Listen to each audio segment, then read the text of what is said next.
Hey guys, RW here. It's Saturday afternoon and did my running around, and now it's time to do something fun. At least I think it's fun. Just lacing gear onto my vest. I don't know what it is about this. I guess it satisfies some manual OCD tinkeritis thing that I have that I can't seem to shake. So it's just like it beats chewing your nails. So anyway, here it is after it's been heat set.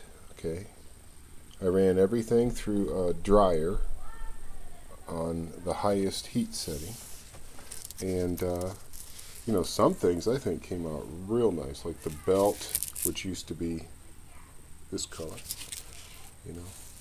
and some of the strapping and stuff. Obviously, things like buckles don't like to be tumbled in a dryer. The holster came out pretty nice. Consider that the holster was originally coyote brown, and the part that you see is now less than coyote brown, I guess. It's still kind of coyote brown. Coyote brown was very difficult to paint. Almost everything here is black except a few items. This was coyote brown. Okay, you can see the original color here. And after some work now, like I said, coyote brown is really difficult to paint. I had a hard time getting the coyote out of it. And now things like this, now for instance, I think this got a braided tumbling in the dryer. So maybe if I had opened it up, it might have been better. These probably could have been snapped down. They probably beat the hell out of everything in the dryer too. But this was black, so black. So it's definitely a lot lighter now. This used to be olive drab. Olive drab seems to be the best base to work with, I think.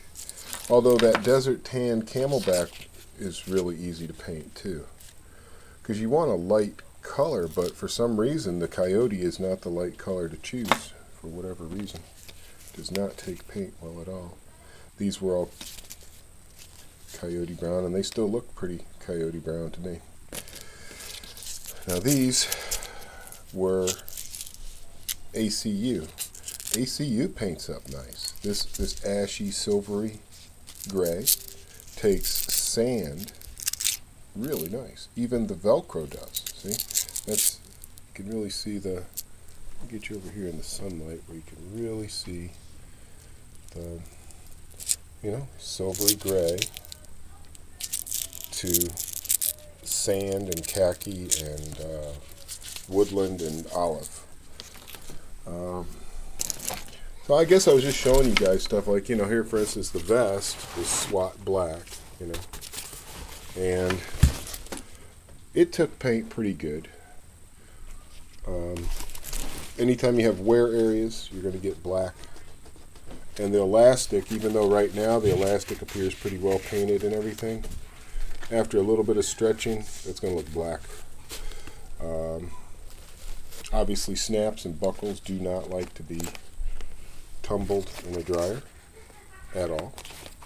So if you worked with sand colored ones or green ones, then that would show through better than black striping, right? This was, again, that coyote brown, which is difficult to paint. It just absorbs the khaki. Like, you can put khaki on this thing forever and you'll never see it. It just goes right into it for some reason and disappears. But this is all hidden anyway. This is more like a test for me to try out things, like when I wanted to try darker, big blotches to see if that would work. Because the hat actually has fields, big blotchy fields. See the brown? And yesterday, when I had time to do this, I did not have time to do this. This is all black, see? And now, a lot lighter. But the brown has arrived. But unfortunately, everything's already been heat set and done. So I feel like putting it together. I don't feel like doing more paint. paint is tiring.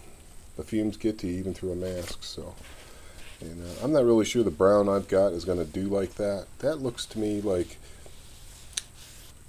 just a real interesting color. It's just difficult to replicate, I think, out of a spray can of brown. I think I'm going to end up with like a tree brown, a woodland camo brown, which is not what I want. And that would ruin the whole thing. So stop while I'm ahead. This was black. Obviously, as you see where it was tumbling. Now, I could have emptied this. I tumbled it full.